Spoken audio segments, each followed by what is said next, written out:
Hello guys, চলে আসলাম আমরা সাথিয়া রাজাপুর। 3 দিন ব্যাপী এক ঘোড়াবাইজ খেলার আয়োজন করা হয়েছিল। আমরা দ্বিতীয় দিন আসছিলাম। দেখেন কত লোক, চারপাশে হাজার হাজার দর্শক। ওই দেখেন বিশ্বের কাছ দিয়ে কত লোক। এক পর্যায়ে লোকেরও কারণ, এটা মনে করেন কি যে 2 দিন ব্যাপী, তাহলে লাস্ট দিন কত লোক হতে পারে। আপনাদেরকে সবাইকে আমন্ত্রণ জানাচ্ছি, যারা ভিডিও দেখছেন। লোকেশন সাথিয়া রাজাপুর, চলে আসেন এক বিশাল ঘোড়াবাইজ খেলা দেখার জন্য আর উপভোগ করুন। আপনাদেরকে সবাই দাওয়াত রইল। এত লোক মনে হয় কোনো একটা ভালো জালসা অথবা প্রতিষ্ঠান অথবা কোনোখানে লোক হয় না।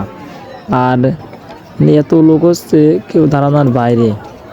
আপনাদেরকে সবাই ভিডিওটা দেখার জন্য অসংখ্য ধন্যবাদ এবং আপনাদেরকে দাওয়াত রইল।